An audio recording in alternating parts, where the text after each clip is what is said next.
já cansei de fazer diagnóstico de pacientes que o único sintoma era dor no ato sexual, dor na penetração, na profundidade. E aí eu fui investigar, fui pedir um ultrassom de mapeamento e veio a endometriose.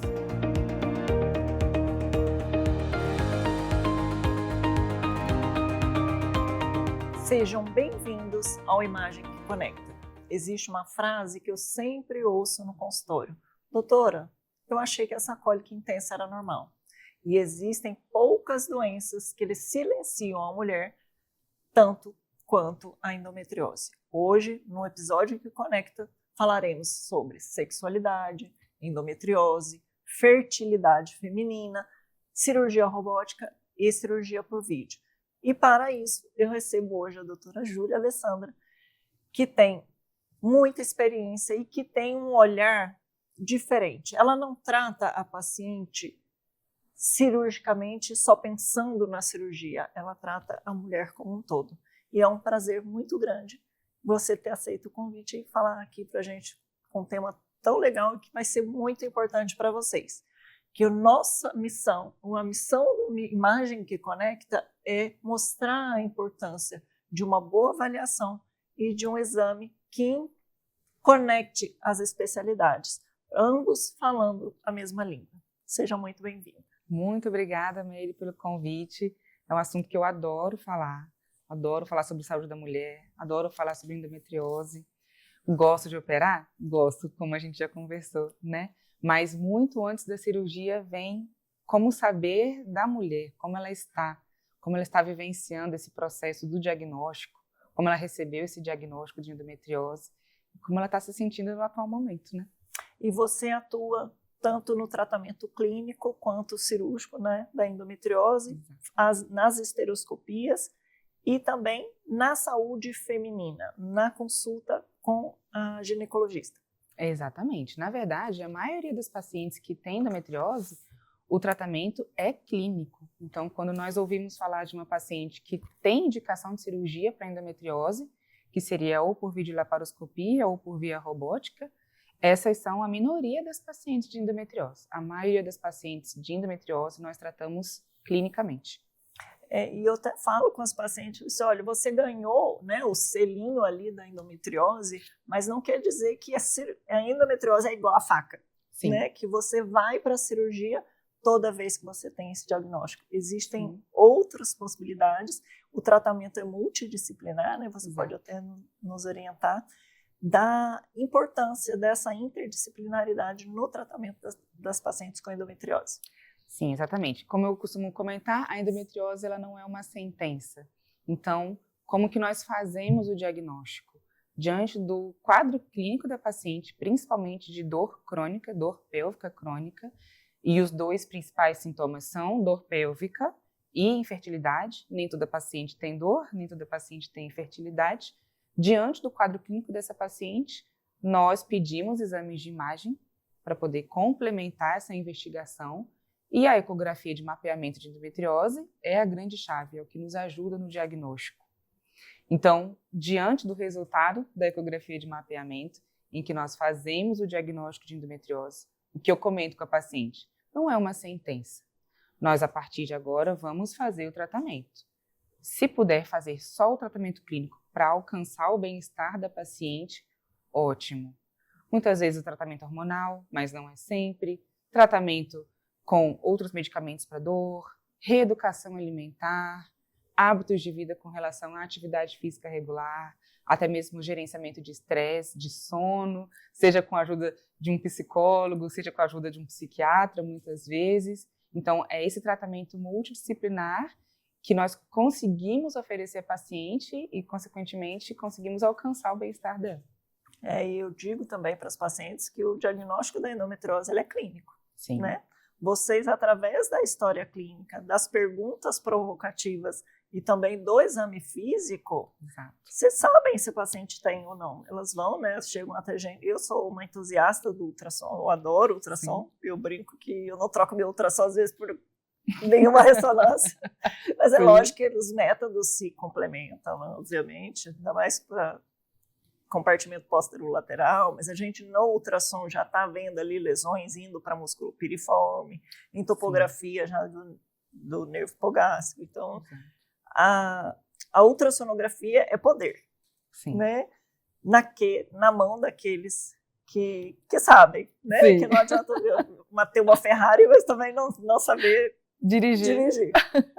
Mas eu sou uma entusiasta do ultrassom, eu adoro fazer o ultrassom, eu gosto do que eu faço. E lesões superficiais, a gente hoje no ultrassom, a gente já consegue ver lesões mais superficiais.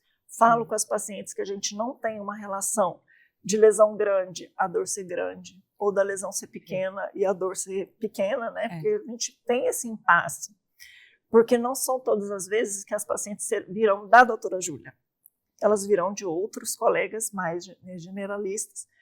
E que o meu medo é, às vezes, ele não dá a importância necessária para aquelas lesões que, teoricamente, são pequenas, mas a paciente são muito sintomáticas. Sim. Né? Então, a gente fica meio com medo ali, mas eu já explico, né? Radiologista geralmente não gosta de conversar, mas lá no consultório a gente conversa. Foi assim, olha, quem tem endometriose precisa de um dono que é especialista em endometriose. Sim. E que exame normal ou exame com poucas lesões podem justificar a sintomatologia. Então, a importância dos pacientes com endometriose, com a dor pélvica crônica, com dores sugestivas de endometriose, é ter uma doutora Júlia, por exemplo, para acompanhá-las. Porque, igual eu falei, o exame, o diagnóstico é clínico. Eu falo isso para eles. Olha, eu começo o exame, faço a história, e aí eu falo assim, olha, você tem endometriose. A gente só vai no ultrassom ver onde ela está. Mas isso a doutora Júlia já sabe. Por isso que ela pediu o exame. Para ela poder planejar o tratamento. Vai ser cirúrgico? Vai ser medicamentoso? Né? Dieta e atividade física, eu falo com as pacientes que salvam vidas. Sim. Né? Independente se as pacientes são da endometriose ou de outras doenças. Então, esse fica o impasse das lesões pequenas para as lesões grandes e que não tem correlação. Você vê isso na prática? Vejo. Na verdade, qual que é a brincadeira que eu faço? E para quem é minha paciente, sabe que eu falo isso no consultório. Eu brinco que tamanho não é documento. Muito bom. Então, muitas vezes a lesão ela é pequenininha no ultrassom, mas a paciente tem muita dor. Assim como tem pacientes que têm lesões grandes e descobrem endometriose por outro motivo. Ou estão tentando engravidar, às vezes vão fazer outra cirurgia, foram fazer um exame de imagem e descobriram. Então, na endometriose, tamanho não é documento. Aí eu vou pegar isso para mim também, mais uma coisa que a gente já aprendeu, que as pacientes vão ouvir. E como é a paciente que chega para você, geralmente? Vamos falar da endometriose primeiro. Tá. Geralmente, é a paciente que tem dor pélvica crônica cíclica. E muitas vezes são pacientes até mesmo de rotina. No consultório eu tenho a possibilidade de fazer rotina ginecológica, né, ginecologia geral, e eu vejo que pacientes têm cólica há muitos anos. Infelizmente, muitas delas passaram por outros colegas que comentaram que essa cólica era normal. E, na verdade, nenhuma dor crônica é para ser normal, muito menos a dor pélvica e a dor pélvica cíclica. Então, a dor que é pélvica e é crônica e é cíclica, principal diagnóstico, principal hipótese diagnóstica é endometriose. Então, essa, de fato, é a principal queixa dos pacientes. Mas existem outros tipos de dor pélvica, como a dor para evacuar, a dor para urinar, a dor para ter relação sexual, que nós também devemos valorizar essa queixa. Existem algumas dores não pélvicas e que também são cíclicas? Existem, muito mais raras, e que, infelizmente, a gente também deve correlacionar, pensar em endometriose. Mas aí já são mais raras. Dor de cabeça cíclica, dor no ombro, na verdade na escápula cíclica. Já peguei alguns casos, já operei, inclusive, alguns casos de endometriose torácica, mas aí são muito mais raras. Principal queixa, de fato, é a cólica. E você acha que essas pacientes que chegam, elas já chegam emocionalmente esgotadas? Muitas. Meire, o tempo médio de diagnóstico no Brasil da endometriose é de 7 anos. Então, entre a mulher começar a procurar um médico com aquela queixa de dor de cólica, até ela de fato conseguir o diagnóstico, é de 7 anos. Isso só no Brasil. Tem países que têm até muito mais tempo. Então, é claro que elas chegam muito desgastadas. Elas chegam muito mais consumidas. E aí já se sabe de fato que a endometriose já está relacionada com depressão, com transtorno de ansiedade. Muitas delas chegam se sentindo inseguras, se sentindo consumidas mesmo. E acaba que o tratamento dessa endometriose acaba sendo multidisciplinar. Eu tenho que encaminhar para um psicólogo, eu tenho que encaminhar para o psiquiatra também, abraçar essa paciente, porque afinal de contas não é mais só uma doença ginecológica, acaba sendo uma doença sistêmica mesmo. Então, com certeza, elas chegam bem entristecidas. Isso quando não recebem um diagnóstico por mim ou por outro colega especialista, né? E ao receber o diagnóstico dessa doença crônica, né, elas também ficam mais para baixo mesmo, mais tristes mesmo. Elas já chegam desanimadas, achando que não vai ter o diagnóstico, né? Porque elas já foram em inúmeros médicos, já fizeram inúmeros exames e nunca deu nada. Isso a gente escuta todos os dias. Mas eu fiz os exames e nunca deu nada, até mesmo a ressonância. Eu ando discutindo, né, tem uma sobrinha que mora comigo agora, e ela falou assim, tia, a minha amiga, não sei, tem dor e tal. Eu falei assim, eu já diagnostiquei a endometriose dela pelo que a senhora fala. Pelo que você fala. Eu falei, então, fale para ela fazer o exame. Não, tia, mas ela já fez, ela já falou que foi em inúmeros médicos e nunca fez. Então, traga ela para mim, que a gente vai procurar. Lembra, doutora Meire? Traga ela, que a gente vai fazer o ultrassom. Até assim, de tanto a minha sobrinha, minha filha tem 8 anos, e ela falou assim, mãe, ela fica falando de endometriose, ela parece muito comigo, você já viu? Não sei se já viu no Instagram, agora tá com óculos vermelho e tal. Eu falei assim, mãe, aquela brincadeirinha de será? Aí ela falou assim, será que todas as mulheres que vão ter filho vão ter endometriose? A menina está incorporando a endometriose, então minha sobrinha incorporou também, e está fazendo diagnóstico nas amigas. Mas enfim, é o poder do ultrassom e a importância de fazer o exame com quem tem a experiência, né? Que é entrar com sangue nos olhos. É você entrar para a guerra, principalmente se a paciente for sintomática. Se ela for sintomática demais, eu falei assim, essa paciente não pode sair daqui com o exame normal, se ela tiver lesão típica.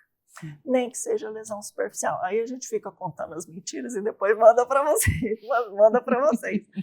Mas a correlação clínica, radiológica e cirúrgica é muito importante. Vocês darem o feedback da gente para poder falar assim, será que está acertando, será que não está? E a felicidade de quem faz o ultrassom é receber a mensagem de vocês. Olha, tudo que você falou que tinha, eu achei. Isso para a gente é importante, né? E é importante que eu falo que o diagnóstico é libertador. Porque para aquela paciente que veio, que fez os exames, vários exames que deram normais, e que chegaram para a doutora Júlia clinicamente fechou o diagnóstico de endometriose. E aí ela vai para o ultrassom, a gente consegue achar, né, na maioria das vezes, exame normal não exclui doença. Sim. E outra coisa, que vocês não tratam pedaço de papel.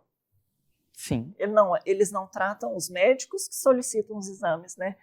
Qual que é a nossa missão de radiologista? É servir vocês e servir o paciente. Fazer exame para fazer, melhor não fazer. Então, tem que ser bem feito para vocês e tem que ser bem feito para o paciente. Falo que a gente tem que fazer como se fosse fazer para a mãe da gente. Eles não tratam o exame. O colega trata a paciente. Se a gente tem uma ultrassom que deu endometriose, que eu acho que tem endometriose, mas para ela é assintomática, ela vai tomar a conduta. Eu brinco com as pacientes que eu sei tirar foto. Aí vocês tratam. Então, eu sempre falo para elas, exame normal não exclui doença, e exame com lesão não quer dizer que seja a cirurgia e não quer dizer que vocês vão tratar o papel. Então, é olhar para a paciente. E que elas chegam desgastadas, chegam desmotivadas por conta disso. É uma paciente que já passou por vários médicos, né? Por vários exames. A gente consegue fazer diagnóstico de endometriose no exame de rotina, mas geralmente quem trabalha com endometriose, né? Seja por ressonância, a gente tem um grupo, né, que tem algumas colegas inclusive a Rayana está lá, mas a gente fica discutindo endometriose, ela mandando ressonância, a gente mandando ultrassom e pensando em endometriose. Tanto é que minha filha e minha sobrinha vivem endometriose, né? Já estou fazendo até diagnóstico. Coitados. Mas é isso, a importância de alguém que entende, igual a doutora Júlia. E na endometriose, né, a gente sabe que a porcentagem de infertilidade nas pacientes com endometriose é considerável. E como a gente pode orientar essas pacientes? Veja bem, nem todo paciente que tem endometriose tem fertilidade, né? Então, existe uma estatística de que das pacientes que têm endometriose, 50% delas vão ter infertilidade. E existe o contrário também, das pacientes que têm fertilidade, de 30% a 50% vai ter endometriose, né? Que, inclusive, é o segundo sintoma principal da endometriose. O primeiro é a dor e a outra é a infertilidade. O capítulo de infertilidade na endometriose, ele é bem específico. Então, o tratamento da infertilidade para quem tem endometriose vai depender de vários aspectos. Se essa paciente ela tem uma boa reserva ovariana, se ela não tem, se ela tem uma idade mais avançada, se ela não tem, se ela tem condições de fazer uma fertilização in vitro, por exemplo, na verdade, um tratamento de reprodução assistida ou não. Às vezes não é porque tem condição, mas ela tem uma certa limitação, digamos, por conta de crenças, de religião, né, de crenças éticas, digamos assim. Então, nem sempre a paciente recorre a tratamentos da reprodução assistida e aí procuram a nós, especialistas em endometriose, para saber como que ela pode engravidar de outra forma, né? Então, existe o tratamento clínico, como eu disse, que é reeducação alimentar, que é atividade física, que inclusive eu brinco que isso é inegociável na endometriose, isso tem que ser feito até mesmo para alcançar uma qualidade de vida, né? Existe o tratamento por meio de acupuntura. A acupuntura também pode ajudar a gente, não é sempre, né? Mas realmente eu reforço muito a indicação de tratamento de reprodução assistida, principalmente em mulheres que têm uma baixa reserva ovariana, que a gente sabe que só o tratamento clínico no consultório vai ficar muito difícil de ajudar essa paciente. É claro que para Deus nada é impossível, né? A gente só precisa de um, né? A gente só precisa de um. Eu falo com elas. Mas, de qualquer forma, eu também brinco que engravidar é ganhar na loteria, né? A gente precisa alinhar vários fatores para conseguir engravidar. Fatores ovarianos, fatores de tubo uterina, fatores endometriais, que é a cavidade uterina, fatores masculinos. Então, se todos esses fatores estão alinhados, aquele casal consegue engravidar. Em muitos aspectos, a endometriose ela influencia na qualidade dos óvulos, na quantidade dos óvulos, na permeabilidade da tuba uterina, na receptividade endometrial. Então, nós não conseguimos tratar somente, muitas vezes, só com alimentação ou só com atividade física. Às vezes precisa recorrer sim à cirurgia e, em muitos momentos, nós, como cirurgiões de endometriose, indicamos também a reprodução assistida. O tema infertilidade é tão complexo, né? Muito. E é uma paciente, eu falo que é uma paciente sofrida, né, emocionalmente, o casal, e é importante o casal sempre, porque às vezes ela vai sozinha, eu até brinco que lá no consultório tem um cantinho de pensamento, né? E tem o cantinho onde o marido fica. Eu gosto que eles entrem lá porque eles internalizam um pouco mais. Diferente da gente chegar para o nosso marido e falar assim, eu tô com isso, eu tenho dor na relação sexual por conta da endometriose. Aí fala assim, isso aí deve ser uma dor de cabeça daquela, porque ela não quer. Eu prefiro que eles entrem para poder internalizar a doença. Sim. Né? O radiologista que gosta de falar, né? Igual eu brinquei. Então a gente vai saber dos sintomas e montar um quebra-cabeça. E eu pergunto, tem dor de cabeça no período menstrual? Tem dor para evacuar? Tem diarreia no período menstrual? Como é que é o intestino? Ele é preguiçoso. Mas preguiçoso como? Sim. Mas será... E no período menstrual, ele funciona diferente? Então ele vai ficando ali, vai assim, olha, a minha mulher está reclamando disso, eu vejo que ela passa por isso. Eu acho extremamente importante. Geralmente a tentante vem, né, com o marido, mas a maioria das mulheres que vêm para endometriose, que vêm para fazer o ultrassom, às vezes vai sem o marido, ou o acompanhante, né, ou acompanhante, enfim. Então é bom internalizar. Isso eu te pergunto, como que geralmente os acompanhantes, você acha que eles têm influência no processo de entender a doença, de acolher a paciente? Com certeza, eles têm muita influência.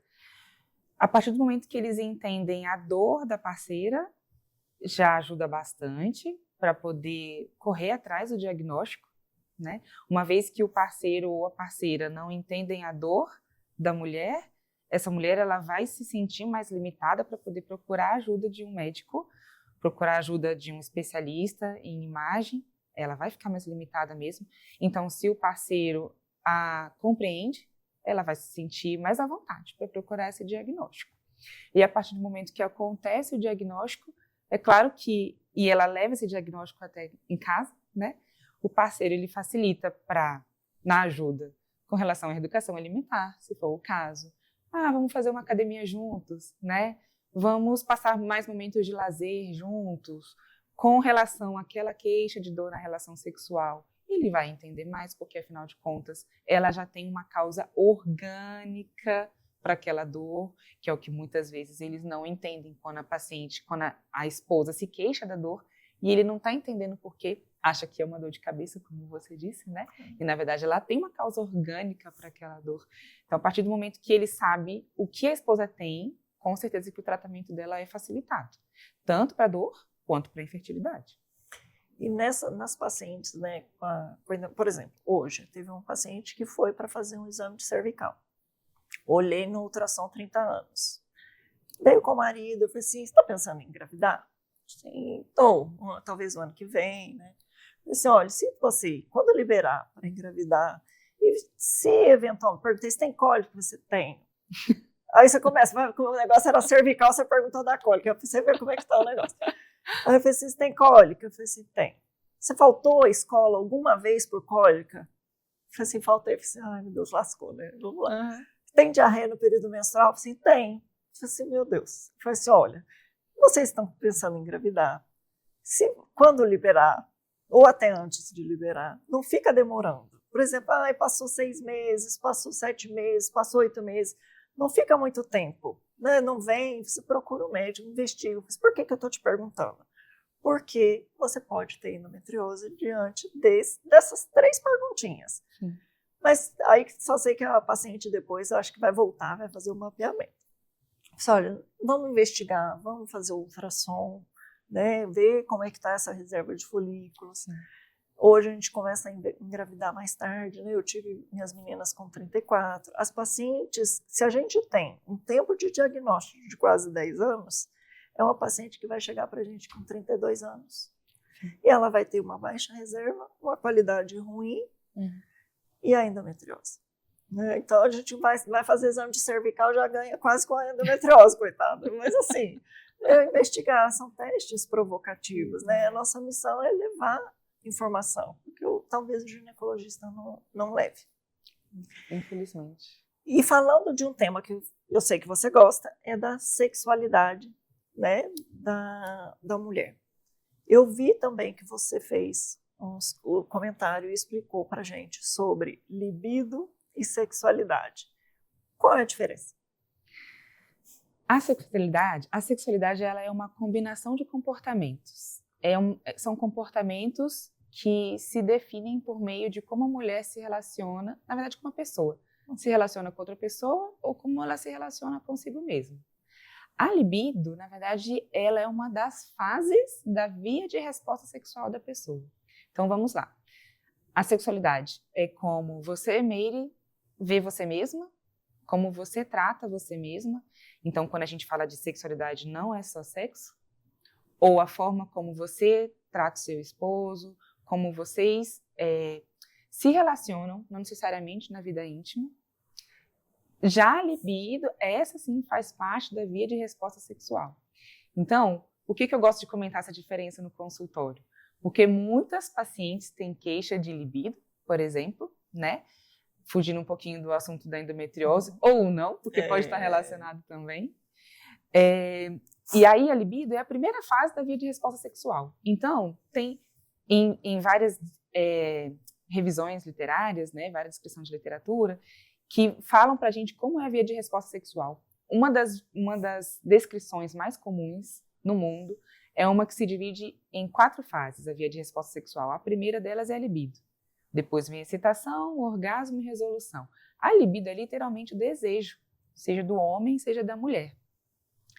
Para passar para a segunda fase da via de resposta sexual, que é a excitação, de fato, nos homens é muito mais fácil que nas mulheres. Então, esse é um tema que eu falo praticamente todos os dias no consultório, que a libido feminina ela é multifatorial. Então, ela é influenciada se a gente está cansada, se a gente está preocupada com os nossos filhos, se está preocupada com algum problema de saúde, se está preocupada no trabalho, se está preocupada com um A que o esposo deu trocado para a gente naquele dia, né? E aí, sim, lá no final do dia, quem sabe a gente vai ter vontade de ter relação sexual. É diferente do homem, né? Que a mudança da fase do libido para a excitação neles acontece de uma forma muito mais fácil. Isso é a própria natureza, e na verdade a diferença das naturezas, masculina e feminina. E aí, infelizmente, como eu atendo muitas pacientes de endometriose também, eu costumo comentar sobre a libido nas pacientes de endometriose. Por quê? Porque são pacientes que já estão desgastadas emocionalmente, elas já vêm cansadas, muitas estão procurando uma resposta para a dor, então acabaram de ter o diagnóstico de endometriose, já estão preocupadas com o futuro reprodutivo, e aí na hora de ter a relação sexual elas já não têm vontade, porque elas estão enfraquecidas, elas estão entristecidas mesmo, né? Ou na hora de passar da fase do libido para a excitação, que são literalmente os sintomas físicos, também existe essa dificuldade, porque afinal de contas, para elas conseguirem alcançar o libido já foi difícil para elas, sabe? Então, a sexualidade na mulher de endometriose realmente é um assunto que precisa ser conversado, e o sexo na paciente com endometriose, veja bem, são 2 coisas diferentes, também precisa ser conversado. Sexualidade na mulher de endometriose é a forma como ela se vê, como ela se sente, como ela se toca, como ela se percebe, como que é a autoestima dela, que fica influenciada mesmo nas pacientes que estão passando por algum transtorno de depressão, por exemplo, decorrente da dor crônica, decorrente da endometriose, né? Mas a gente também precisa conversar sobre o sexo daquelas pacientes com endometriose, porque o ato sexual pode ficar prejudicado com dor na penetração, dor de profundidade, que a gente chama de dispareunia de profundidade, é a paciente que sente dor durante a relação sexual quando acontece a penetração vaginal, e aí ela sente de forma profunda, ou até mesmo a dor no orgasmo.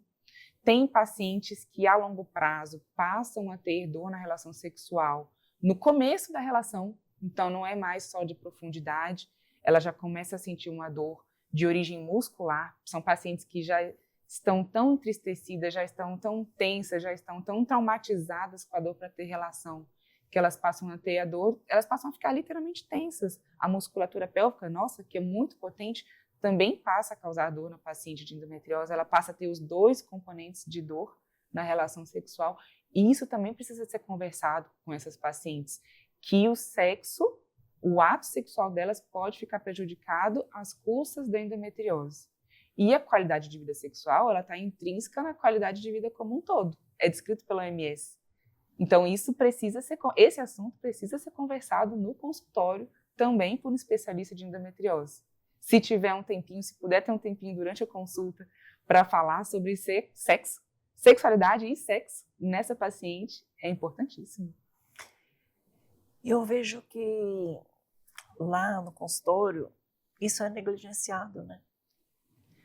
Sabe por quê, Meire? É porque, infelizmente, primeiro, é um assunto que dá trabalho de conversar mesmo no consultório, em termos de aprofundar esse assunto com a paciente.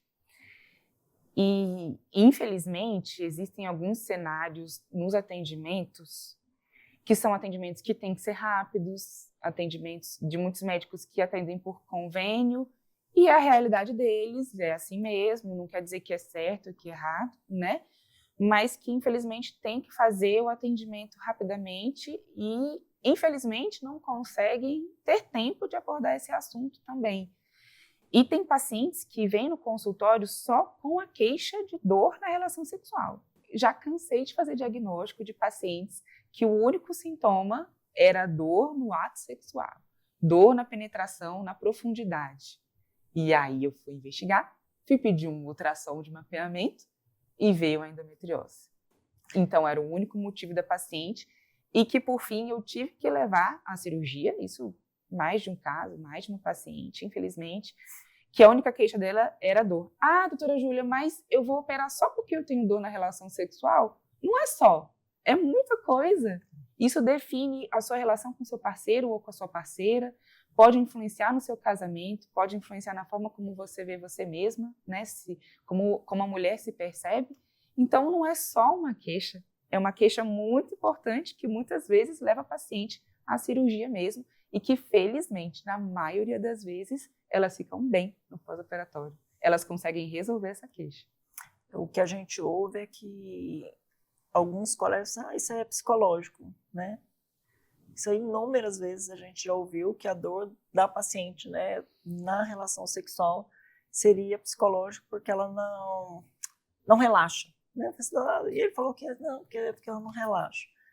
Então, vocês viram que é multifatorial. Eu brinco com as pacientes e no cantinho do pensamento, né, do marido, eu falei assim, olha, nós somos diferentes dos homens. Homem, você cutucou, o bicho está pronto.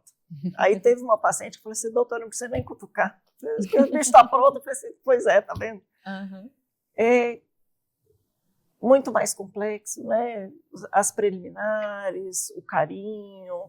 Sim. Todo mundo, o pessoal na internet fala, né? Às vezes você vê alguém comentando que o sexo da noite vai começar pelo beijo da manhã. Exatamente. Né? Do bom dia que o marido deu e...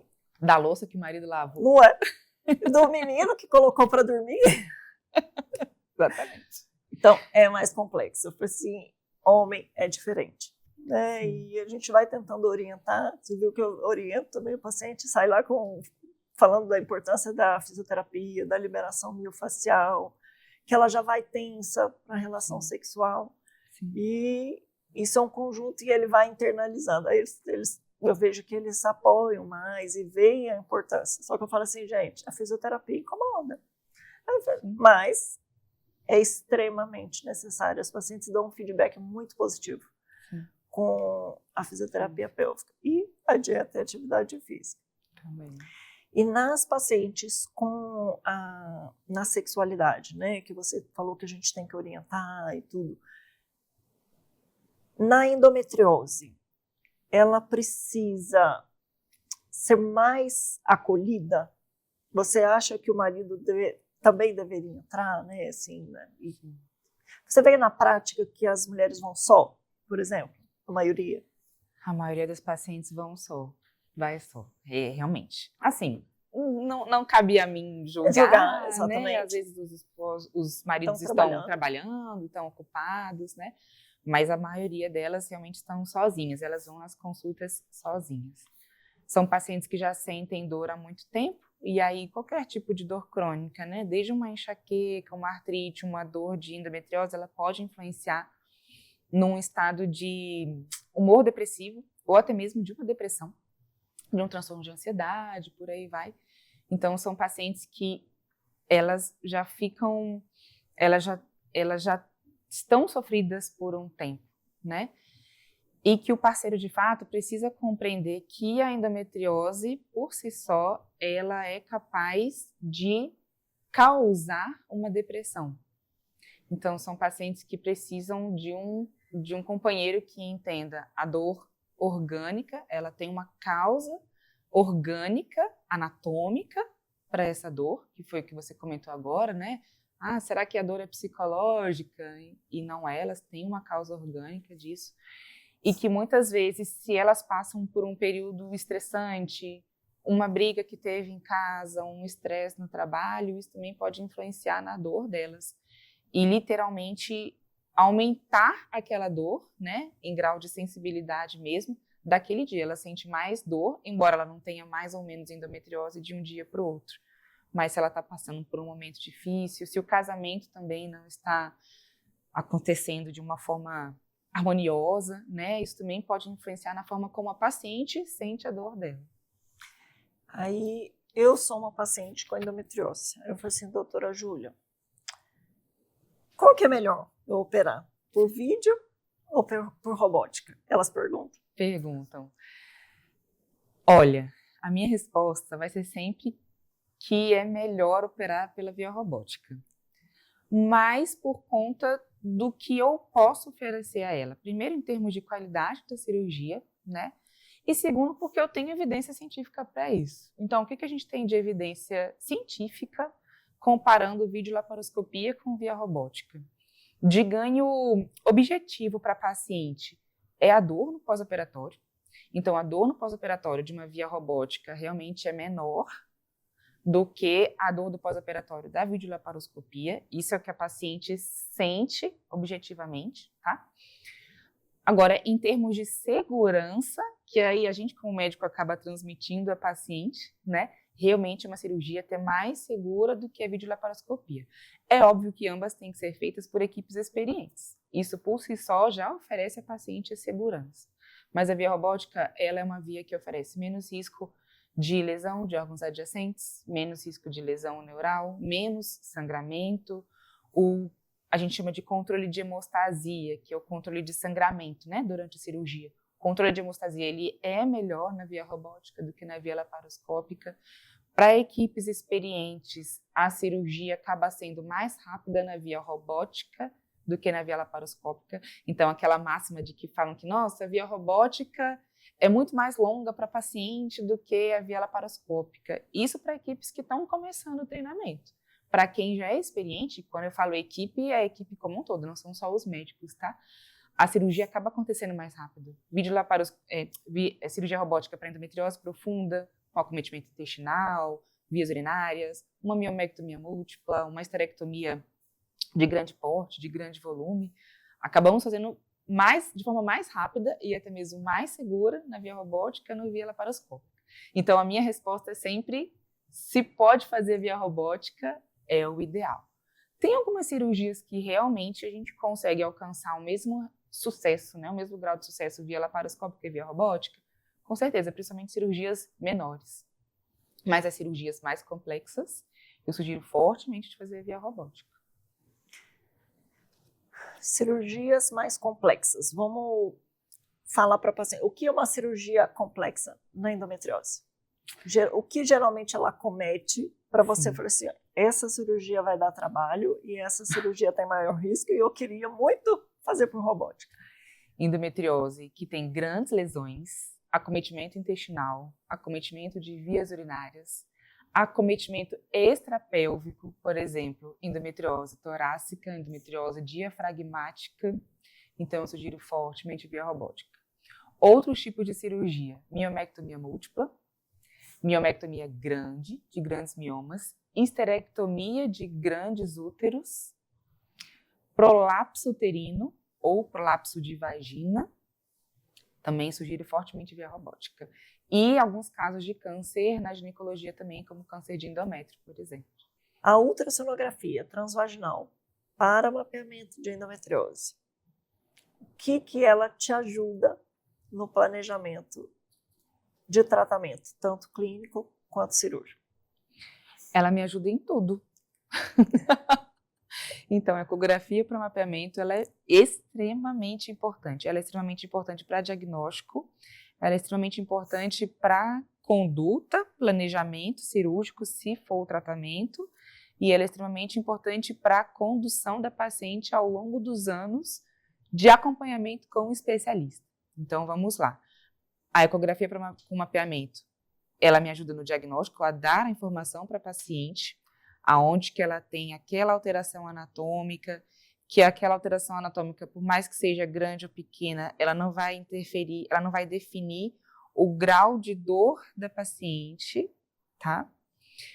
Uma vez que eu faço o diagnóstico, eu vou definir a conduta e o tratamento da paciente, eu vou conversar sobre o tratamento com ela e nós vamos decidir juntas sobre o tratamento. Então, não adianta o médico obrigar a paciente a fazer um tratamento, a gente precisa explicar o que ela ganha com o tratamento X ou com o tratamento Y e a gente tomar essa decisão em conjunto, a responsabilidade é mútua. Se for um tratamento clínico, ótimo, seja com vias hormonais, seja com vitaminas, seja com alimentação, atividade física, acupuntura, fisioterapia. E uma vez que se decide fazer a cirurgia, e aí existem algumas indicações cirúrgicas para endometriose, essa ecografia de mapeamento vai me ajudar a literalmente planejar a cirurgia. Então, eu vou planejar se precisa fazer uma oforoplastia ou não, que é retirar uma lesão de endometriose do ovário ou não, se tem acometimento intestinal e eu preciso chamar o meu colega do aparelho digestivo, se tem acometimento de vias urinárias, eu preciso chamar um colega da urologia também. Quantos colegas meus auxiliares da ginecologia eu preciso durante a cirurgia também? Então, isso vai ajudar no meu planejamento cirúrgico. E uma vez que se faça a cirurgia, ou até mesmo em pacientes que têm um acompanhamento somente clínico da endometriose, a gente define esse acompanhamento clínico de tempos em tempos. Então, se ela vai repetir o ultrassom daqui a 6 meses, ou se ela vai repetir daqui a 1 ano, ficou estável, começa a repetir de 2 em 2 anos, ou de 3 em 3 anos, até essa paciente entrar na menopausa. Muitas vezes nós ainda pedimos a ecografia de mapeamento na pós-menopausa, a depender de cada caso, a gente ainda precisa acompanhar essa endometriose a mais longo prazo. Então, a ecografia de mapeamento, ela me ajuda em tudo. Sabe que às vezes a gente fica, né, o pessoal da imagem, a gente fica um pouco na... É lógico que eu descrevo tudo que eu vejo, independente da fase, né, se é pós-menopausa. Até, bom, coloco, né, que tem as lesões XY lá na pós-menopausa. Qual a importância do exame na pós-menopausa? As pacientes são menos sintomáticas? Sim. E se a paciente fizer uma reposição hormonal? É exatamente isso. Na verdade, para as pacientes que fazem reposição hormonal, não é mandatório fazer o exame anual, por exemplo, mas pelo menos fazer o exame no começo da reposição hormonal, para caso a paciente venha a sentir dor com a reposição hormonal, que ela tenha esse acompanhamento de repetir a ecografia em determinados momentos. 6 meses de reposição hormonal, 1 ano de reposição hormonal. Tem pacientes que super se beneficiam da reposição hormonal com relação a outros aspectos da qualidade de vida, de melhora de calorão, de irritabilidade, de indisposição que seja, mas elas começam a sentir dor pélvica, elas voltam a ter sangramento. Então, a ecografia de mapeamento, com certeza, que ela me ajuda nessa conduta, nesse acompanhamento da mulher que faz a reposição hormonal também. E além, né, dos focos, né, tem gente que não fala focos, né, das lesões de endometriose, nós vemos se tem adenomiose. Sim. Né, é o paciente que levou anos, que vem aquela adenomiose típica e nunca deram no ultrassom transvaginal de rotina, isso é Sim. comum também. Super. E além das lesões de ovário, né, comum nas pacientes da menopausa. Eu falei assim, mas eu já não tenho quase nada. Então, às vezes ela fez a esterectomia, mas tem um ováriozinho. Eu falei assim, para que eu preciso fazer ultrassom se eu já não tenho mais nada? Eu falei assim, mas ela tem um ovário, né, que a gente tem que acompanhar. Uhum. Então, deem sempre, se vocês virem, né, os colegas da imagem, se virem lesões, mesmo na paciente pós-menopausa, descrever. Né? A gente descreve o que a gente vê e o colega trata devidamente. Né?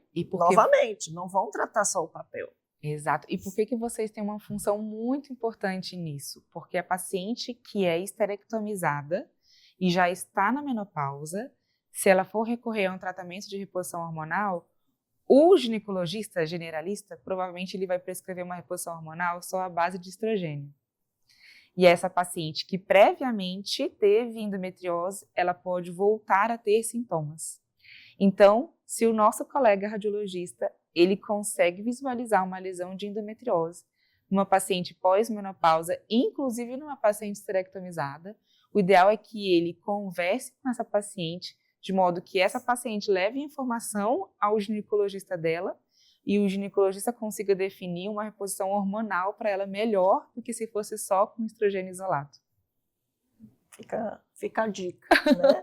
E em pacientes também que fizeram a esterectomia, já aconteceu, não é o mais comum, não é o do dia a dia, lesões no intestino. Sim. Eu já conversei com outros colegas, eles falam assim, como está extremamente comum nas esterectomias do dia a dia, vocês virem a lesão de endometriose. Sim. Aí entra aquele tripé, né? Endometriose, adenomiose e mioma, que é tudo farinha do mesmo saco. Eu falo assim, é tudo ainda farinha. Tem pólipo, que a gente está esquecendo. Então é tudo farinha do mesmo saco, que é tudo da embriogênese, né? Sim. A gente se for ler da etiologia, a etiopatogenia da endometriose, você vai ver lá um artigo com 5. Mas a mais defendida agora é a embriológico-genética, né? Sim. Né, da mileriose é um defeitinho lá, a gente já nasce com esse defeito de fábrica, essas células vão sofrer o estímulo hormonal quando a menina ficar menstruada e vai estimular esse endométrio que está fora do útero, né? Que o conceito de endometriose é células do endométrio fora do útero. Doutora, se eu tirar o meu útero, a endometriose acaba? Não, claro que não. Ainda mais se você continua com seus ovários lindos, maravilhosos. Então, uma coisa é a cirurgia da endometriose e outra coisa é a cirurgia da esterectomia, que é a retirada do útero. Claro que a gente consegue fazer as duas no mesmo tempo cirúrgico, mas infelizmente tem pacientes que são submetidas à cirurgia de esterectomia e não são operadas da endometriose. E é a paciente que ela falou que vai fazer a reposição hormonal e que pode sentir até os sintomas intestinais, né, depois da reposição.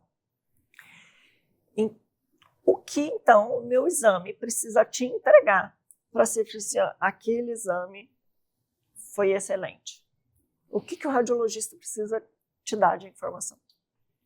Ele precisa me dar informação aonde estão as lesões de endometriose, principalmente endometriose intestinal, endometriose de vias urinárias, endometriose diafragmática, que infelizmente a gente ainda acaba diagnosticando de forma tardia nas pacientes que acabam fazendo sintomas na emergência mesmo, de pneumotórax ou de hemotórax catamenial.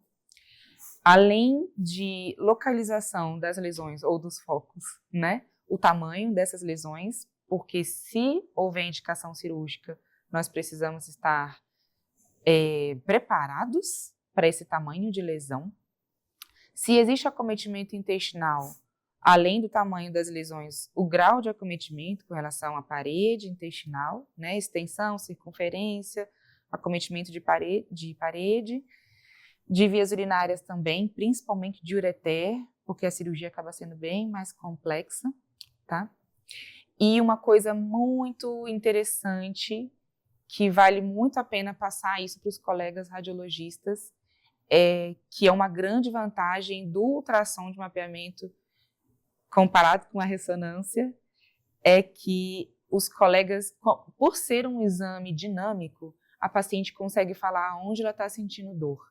Então, eventualmente, o colega consegue visualizar essa lesão. Essa lesão ela é pequena, ela é difícil de ser visualizada no ultrassom, ela é difícil de ser visualizada durante a cirurgia, mas uma vez que essa paciente relatou a dor para o colega do ultrassom durante o exame, nós como cirurgiões, nós vamos ficar muito mais atentos àquele ponto de dor referida que vocês colocam no laudo. Então, é uma lesão pequena, mas é uma lesão que causa sintoma na paciente, que a gente precisa procurar. Mas parece que só tem uma falha peritoneal aqui. Não, a gente vai cutucar sim, a gente vai ver se tem mais lesão ali por detrás daquele peritônio. Então, esse termo de dor referida, ponto de dor referida, que os colegas da radiologia colocam, para nós cirurgiões é extremamente importante. Eu falo que a gente está com o transtorno no ponto da dor, né? A gente Exato. vai ali, cutuca bem essa paciente, chega... Tem paciente que sai lágrima. Sim. Sai lágrima nos olhos. Aí eu ainda coloco lá no aparelho para eu não esquecer. com lágrimas, porque eu relato tudo que elas falam. Sim. Se a dor vai irradiar, às vezes é uma dor que você faz a compressão e ela vai irradiar para a região anal. Isso tudo é importante. E o ultrassom é poder. Exato. A gente está com a mão, o transitor é nosso olho, né? E tá no ponto de lesão. Isso é extremamente importante. A gente costuma colocar. Não é todo mundo que coloca, né? Mas é importante. E levar em consideração o que a paciente fala. Se ela falou que tem a dor lombar, que irradiou para a região lombar, que deu uma pontada no ânus, escreva, que o colega vai ler. Eu espero, pelo menos. Né? Doutora Júlia lê, não sei se a maioria lê. Ou se é uma a gente até desenha, né? Que irradia para a região perineal. Se é uma dor que irradia para a topografia de perna, região posterior de perna, e a gente já pensa em ciático. Então, isso precisa ser individualizado no exame, precisa ser mencionado no exame, e é uma grande vantagem que a gente tem no ultrassom. É a grande vantagem, por ser um exame dinâmico. É o que a paciente consegue relatar diferente da ressonância. Além, né, eu adoro ultrassom, novamente, essas falhas peritoneais que a gente não levava em consideração. Falha peritoneal, um buraco ali no peritônio, que é a camadinha, né, que reveste a nossa barriga. E lesão superficial, às vezes os pacientes são extremamente sintomáticas. Não tem aquela lesão grandona em placa, mas tem uma falha. A gente estava discutindo no grupo essa semana. Olha aí a falha peritoneal. Sim. E está lá. E é levar em consideração. Descreva. Né? Se o colega vai operar ou se não vai, se vai fazer medicação ou se não vai. A gente é fotógrafo de interiores, né? Mas que fotografe direito, né? Pelo menos. Já que nós somos fotógrafos. Meu cunhado que fala assim, minha fotógrafa preferida. Fotógrafa preferida. Mas a importância, né, de comunicar. Por isso tem elevar a informação, estar junto ali de mão dada com vocês. Olha, precisa ver isso, a paciente vê reserva, às vezes o endometrioma. Endometrioma é igual a cirurgia para todos? Não, de forma nenhuma. A gente tem que conversar isso, inclusive, com a paciente, porque a cirurgia de endometrioma, ela diminui a reserva ovariana. Então, à medida que vocês colocam do endometrioma para a gente no laudo, influencia muito a decisão de operar ou não. Endometriomas pequenos nem sempre se opera, muito pelo contrário. A tendência atual é se operar cada vez menos endometriomas pequenos. Eu conversei com uma paciente, acho que foi na semana passada, eu falei assim, olha, né, o processo inflamatório, você pode até explicar mais para a gente, é muito maior quando é paramétrio em intestino do que o próprio endometrioma em si. Né? Principalmente os pacientes que estão ali na infertilidade, né, que estão tentando, muitas vezes, tirar lesões de paramétrio, né, lesões atrás do útero e tirar as lesões intestinais, ou seja, melhora substancialmente a fertilidade da paciente. Sim. É isso na prática mesmo? Na prática é. Então, melhora a capacidade reprodutiva da paciente, uma vez que diminui a inflamação, né, pélvica, e, ao mesmo tempo, abordar cirurgicamente o endometrioma pode diminuir a capacidade reprodutiva da paciente, porque diminui a reserva ovariana. Então, é conversar extensamente com essa paciente, ver se vale a pena ela fazer congelamento de óvulos ou de embrião antes da cirurgia e conversar novamente com ela se vale a pena operar esse endometrioma ou não, em conjunto com as outras lesões de endometriose pélvicas. Então, de mãos dadas, o radiologista, o fertileuta e o especialista de endometriose, não tem como a paciente estar longe disso, né? Não. Desse tripé. Fertileuta, cirurgião de endometriose ou médico especialista em endometriose e o radiologista. Exatamente. É conversar a mesma língua. A gente aprende muito mais e com isso todo mundo ganha. Ganha o médico que operou, ganha o fertileuta, ganha o radiologista que lauda e, sobretudo, os pacientes. Exatamente. Existe não. Você queria citar algum caso que te marcou ou que te emocionou para a gente levar para as pacientes, para que sirva, né, de motivação, de exemplo para as pacientes do dia a dia? Assim, uma paciente da doutora Júlia. Nossa, aí você me muito, pegou, né? porque eu já tive tantos casos. É só não citar nome. É porque é difícil pensar agora, eu já tive tantos casos bacanas, tantos casos legais, tantos casos que eu devolvi a qualidade de vida, ou tantos casos que eu proporcionei, eu não, né, a paciente, né, eu ajudei, só fui uma coadjuvante, assim, mas que eu ajudei a engravidar também, então são muitos casos bacanas. Tem uma paciente que eu vou citar essa paciente porque a gente acabou de conversar sobre a nossa colega radiologista. Essa colega radiologista, ela foi fazer um ultrassom de rotina de uma paciente, um transvaginal de rotina. Ela conseguiu ver uma lesão de endometriose grande retrocervical que provavelmente acometia intestino. Aí a nossa colega radiologista encaminhou para mim como especialista de endometriose. É claro que eu solicitei uma ecografia para mapeamento de endometriose. Essa ecografia, ela fez o diagnóstico da endometriose, uma endometriose intestinal severa, bem extensa. O único sintoma da paciente era os dois, infertilidade e constipação. Então, era uma paciente que já estava tentando engravidar. O ginecologista generalista pediu essa ultrassom transvaginal, a nossa colega conseguiu ver a lesão, encaminhou para mim, eu investiguei a endometriose, vi uma endometriose muito extensa, a gente tratou a endometriose cirurgicamente, então eu tive que fazer essa cirurgia da paciente, inclusive via robótica. Ela tinha diminuição de reserva ovariana, então ela teve que ir para uma fertilização in vitro depois, e ela está hoje com o neném dela de 6 ou 7 meses. Vi esses dias no Instagram, que eu estava visualizando ali o Instagram dela. E ela conseguiu engravidar, então foi de uma felicidade tremenda. Consegui ajudá-la e olha só, a partir de uma colega abençoada, que eu não posso falar o nome dela aqui, mas que viu por meio de um exame simples transvaginal uma lesão de endometriose e encaminhou para o especialista. Nós somos instrumentos de Deus. Né? Minha mãe, eu falo com minha mãe pela manhã, ela fala assim que Deus ilumine seus olhos e Deus ilumine suas mãos. Então, é um propósito.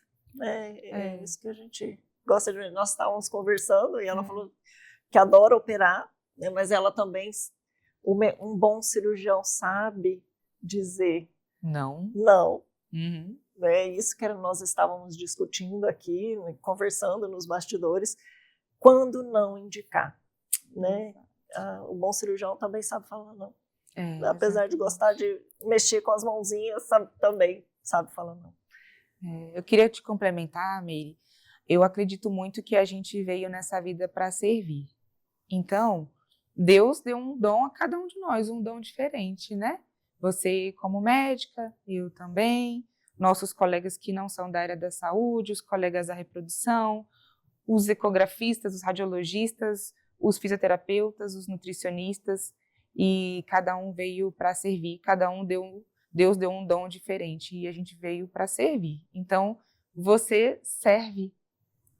Você é uma servidora de Cristo, você serve por meio das suas mãos e dos olhinhos que você tem na ponta dos seus dedos e do seu transdutor. Não é? E você é do robô. Do robôzinho também. É muito bom, é muito gostoso, né? Eu tenho um prazer muito grande quando vocês falam assim, olha, lógico que nós não somos, eu falo com as pacientes que nós não somos o dom da verdade, né? Se às vezes eu dou uma lesão que não tem, pode acontecer, pode passar lesão que eu não vi, né? Só não brigue muito comigo, né? Eu brinco, não, de forma nenhuma. Mas é tão gostoso quando a paciente opera e fica bem, e vocês falam assim, nossa, era aquilo. Então eu entro com sangue nos olhos. Eu entrar para a guerra todo dia e servir vocês. Né? Servir vocês, servir os pacientes. É muito gostoso, gosto muito, muito mesmo. E o mais gostoso é quando elas voltam 1 ano depois da cirurgia, 2 anos, com ultrassom de controle e falam, não cresceu nada, ou então cresceu muito pouco e eu estou super bem da dor. Isso é o mais gostoso. Né? E eu falo com elas que assim, olha, o exame mais difícil é o exame pós-operatório. Né? Que até quando é fibrose Sim. cirúrgica e a fibrose da endometriose. Eu acho um exame muito difícil e é o que a gente vê, né, na dificuldade de nós e os colegas. Mas, graças a Deus, eles não tratam papel, eles tratam uma paciente e nós somos só os instrumentos aí, discute o caso, vê o vídeo que vocês fizeram, sabe? Sim. Até onde tirou, até onde não tirou. Também, se tiver lesão muito profunda, que tem lesão de nervo, vocês não vão tirar. Eles vão até quando podem, né? E não fazer nada de iatrogenia. E tem alguma mensagem que você queira deixar para as suas pacientes, para as pacientes que precisam de mais informação sobre a endometriose, sobre os exames de rotina? A minha dica, na verdade, a minha informação é não naturalizar a dor. Então, se você é uma mulher que tem dor pélvica crônica ou conhece uma mulher, a mãe, a irmã, uma vizinha, uma amiga que sofre de dor pélvica, isso não é normal. Então, uma dor que te limita para trabalhar, te limita para fazer sua atividade física, te limita para namorar, te limita para estudar. Essa dor não é uma dor normal, não é uma dor comum. É algo que precisa ser valorizado, que precisa ser pesquisado. Se você foi num colega médico e esse médico não investigou, vá em outro, procure a segunda, terceira, a quarta opinião, porque você não precisa passar por esse tipo de dor sozinha. Você merece ter um diagnóstico e merece ter um acompanhamento também. Eu falo com elas, vocês estão no direito. Vocês têm o direito de segunda opinião, primeiro, de segunda, terceira, quarta, o quanto for necessário. Exatamente. É cuidar, né, de vocês, se preocupar com vocês. Eu sei que no dia a dia é corrido para nós também. Sim. Consultório, menino pequeno, marido. Eu falo que são pratinhos e que às vezes os pratinhos a gente está equilibrando e uns caem, aí tem hora que cai tudo, aí levanta tudo de novo. É normal para todo mundo, né? Estava falando com essa paciente da cervical hoje, assim, tem hora que está tudo um caos. Eu brinquei e falei assim, gente, podia ter um remedinho na água da Caesme, né? Que aí vinha tudo, vinha todo mundo medicado, todo mundo zen, mas não é assim que funciona, era uma brincadeira. Mas são os pratinhos, e o pratinho, só quem sabe é o peso do prato é quem carrega. E o prato às vezes é mais pesado para um do que para outro, mas é se ajudar. Não ter medo de procurar, não ter receio, não ter dúvida. Hoje a internet está aí, é para isso que a gente está aqui, é para levar a informação, né?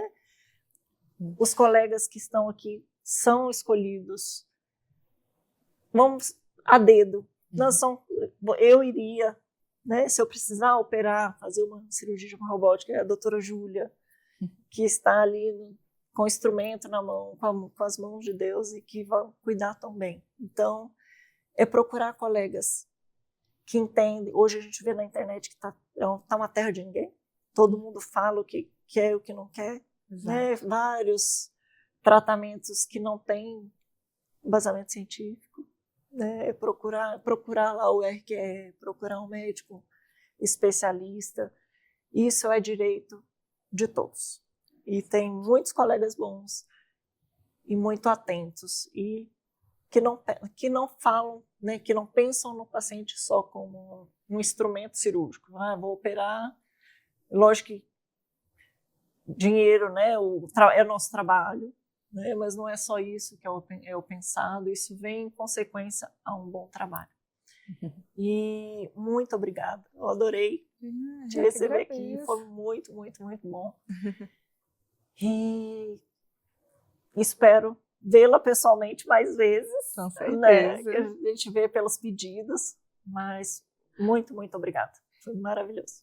Eu que agradeço o convite, foi ótimo. É um assunto que eu adoro conversar. Eu passaria dias aqui conversando com você, para falar a verdade. É um assunto que merece muita atenção, tanto de pacientes, de mulheres como um todo, como dos colegas médicos, né? Ginecologistas e não ginecologistas, os radiologistas também. Então, é um assunto que merece muita atenção. E se deixar, a gente fala aqui por vários dias mesmo. Muito obrigada pelo convite, viu? Lembrando, você falou da paciente não normalizar a dor. Sim. Existe uma idade para que chame mais atenção a ela ou qualquer idade?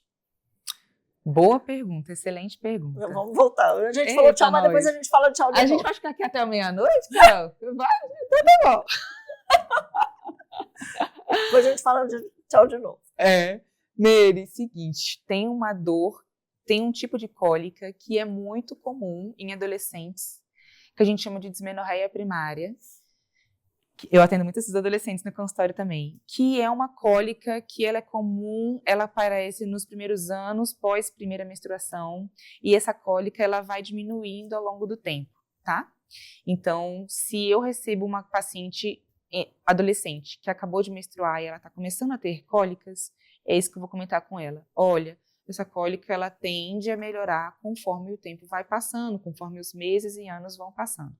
É óbvio que eu prescrevo com alguma medicação para dor, né? Explico a ela fatores que podem piorar essa dor, como uma alimentação irregular, por exemplo, que é muito comum nos adolescentes, né?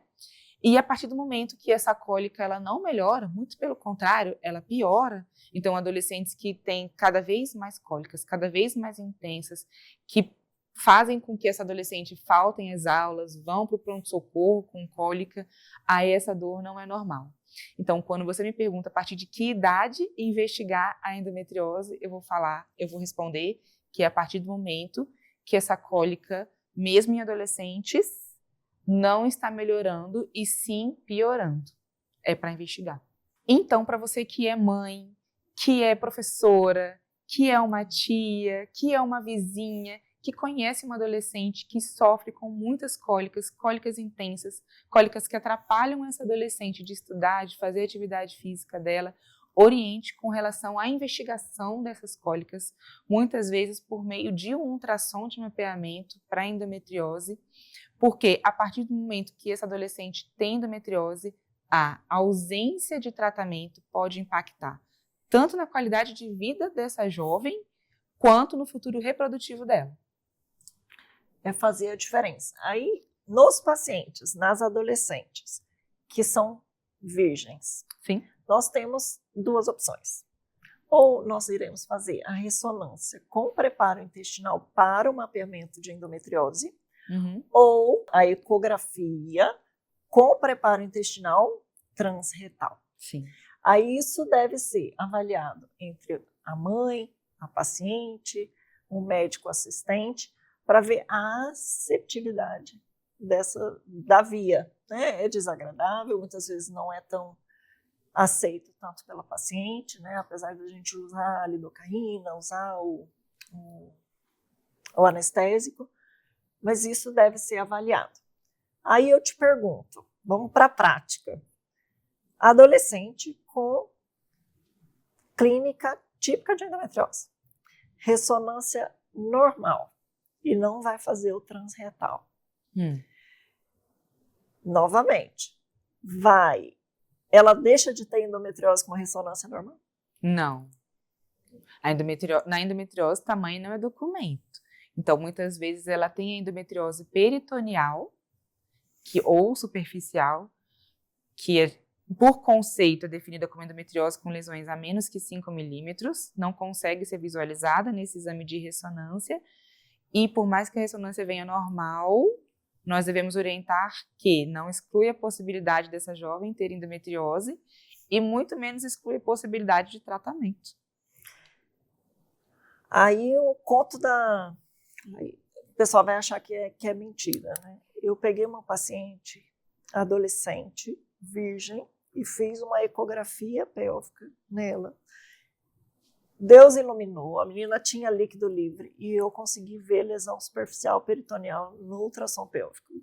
Mas ele não está na literatura, que é um exame que seja de rastreamento, mas naquela paciente a gente viu e que fez diferença na vida dela. Sim. Mesmo com o exame normal, nessa paciente não faria a diferença porque quem pediu é especialista em endometriose. O meu receio, e o que a gente deve levar de informação, foi isso que eu te perguntei, se a ressonância normal exclui a endometriose dela. E o meu medo e a informação que a gente tem que levar é para os colegas. que o exame normal não exclui doença e que ele tem que ficar de olho nessa paciente adolescente para ela não voltar com a gente depois com 30 anos, com dificuldade de engravidar, com lesão grande e com lesão intestinal e até outras lesões. E o pior, sofrendo esse tempo todo sem um tratamento certo. Que é a nossa rotina. Exato. Foi ótimo. Foi maravilhoso. Amei. Ai, obrigada. Falamos de robótica, falamos de infertilidade, falamos de sexualidade e até a próxima imagem.